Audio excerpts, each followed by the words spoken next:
चीन से लगी सीमा पर भारत की तैयारियां किस स्तर पर हैं, इस पर ज्यादा जानकारी के लिए हमारे साथ विदेश नीति के जानकार और ऑब्जर्वर रिसर्च फाउंडेशन के स्टडीज एंड फॉरेन पॉलिसी के वाइस प्रेसिडेंट हर्षवी पंत जी जुड़ गए हैं। पंत साहब, आपका बहुत बहुत धन्यवाद हमारे साथ जुड़ने के लिए। एक सीधा और सरल सा सवाल मैं आपसे पूछना चाहता हूं, चीन के मुकाबले जो इंफ्रास्ट्रक्चर अब हम लोग बॉर्डर पर बना रहे हैं, सीमा पर बना रहे हैं, हम कहां पहुंचे?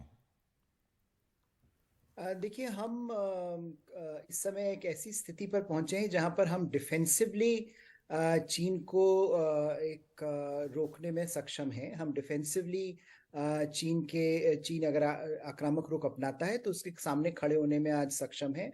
और इसका मुझे ऐसा लगता है कि जो हमने पिछले कुछ समय खोया है उसकी पूर्ति में जो अब इस पिछले कुछ सालों से सरकार लगी हुई है उसके नतीजे आ रहे हैं। और कहीं पर जो चीन ने अपना आक्रामक रुख दिखाया है और उसके बाद भारत में एक नई जागरूकता भी आई इस विषय को लेकर कि इसको अब टाला नहीं जा सकता, उसके भी नतीजे हम सामने देख रहे हैं। तो डिफेंसिवली हम काफी स्ट्रांगली पोजिशन हैं।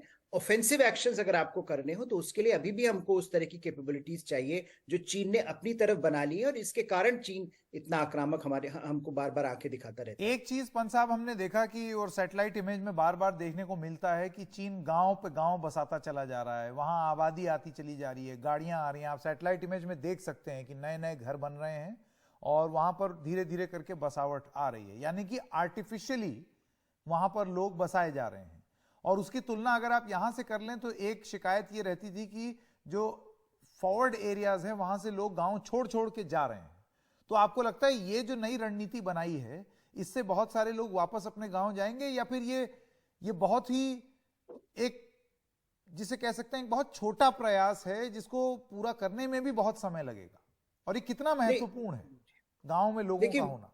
देखिए, महत्वपूर्ण तो बहुत है, क्योंकि चीन ने जिस तरह से अपनी तरफ गांव बसाए हैं और उसमें जो सिविलियन की शक्ल में उसने पीएलए की फौज को भी वहां तैनात किया है। हमको पता नहीं कि वहां पर वो सिविलियंस रह रहे हैं, वहां पर गांव वाले रह रहे हैं, वहां पर पीएलए के स्टेशन से क्या है। तो काफी जो एम्बिगुअस वॉरफेयर उसकी जो स्ट्रैटेजी रहती है हमेशा से, वो टैक्टिक उसने वहां भी बॉर्डर एरियाज में अपनाई है। भारत को काफी समय पहले जो करना चाहिए था, अनफॉर्चुनेटली वो अब हम इस समय यहाँ पहुंचे हैं कि हम करना चाह रहे हैं। लेकिन उसके लिए गांव में अगर आपको बसावट लानी है, गांव में आपको लोगों को लाना है फॉरवर्ड एरियाज में, जो आपका फ्रंटलाइन डिफेंस होते हैं, उसके लिए बहुत लंबी तैयारी की जरूरत है। क्योंकि उसमें सिर्फ आप बेसिक सुविधाएं दे देंगे और गांव वाले और लोग वहां जाकर रहने लगेंगे, ऐसे नहीं होता। आपको वहां पर इकोसिस्टम पूरा डिवेलप करना पड़ेगा, और उसमें भी आपको जो सैन्य शक्ति है उसकी मदद से वहां पर आपको एक पहले आर्टिफिशियल क्रिएशंस करने पड़ेंगे, आर्टिफिशियली आपको उसको डेवलप करना पड़ेगा।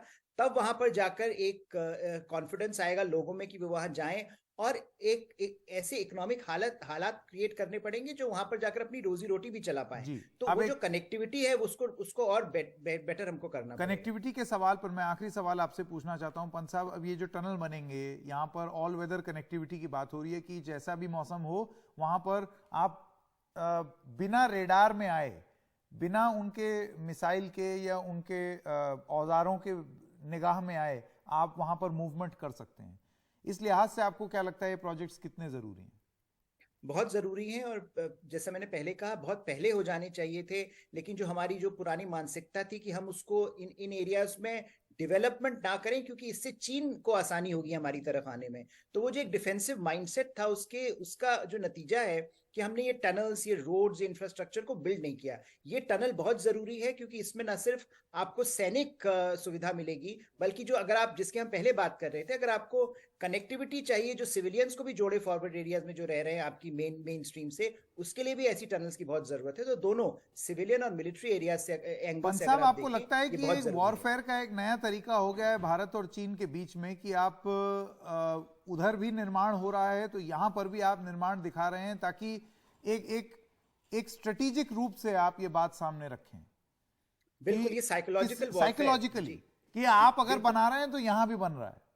ये बहुत जरूरी है क्योंकि चीन ने जिस तरह से अपनी साइड में डेवलपमेंट किया है और उसका प्रचार किया है, प्रसार किया है, उससे आप अपने आप डिफेंसिव मोड में आ जाते हैं। जिसका मैंने पहले कहा कि हम डिफेंसिवली प्रिपेयर्ड हैं, अभी भी ऑफेंसिव एक्शंस हम नहीं ले सकते हैं। उसके लिए बड़ा जरूरी है कि हम इस बात का इजाफा करें और इस बात को जोर शोर से भारत के सामने और चीन के सामने रखें, जिससे दोनों हमारे जो मित्र देश हैं वो, हमारी जो जनता है वो, और जो हमारे एडवर्सरीज हैं वो ये समझ लाएं कि भारत सीरियस है, भारत इंफ्रास्ट्रक्चर बना रहा है, और भारत की कैपेबिलिटीज अब चीन की कैपेबिलिटीज से अगर 21 नहीं तो 19 भी नहीं है। तो वो मुझे लगता है जो मानसिकता का जो एक साइकोलॉजिकल वॉरफेयर का जो एक ये इसमें इम्पैक्ट है वो बहुत प्रभावी होने की क्षमता रखता है। हर्ष पीपन जी, आपका बहुत बहुत धन्यवाद हमारे साथ जुड़ने के लिए।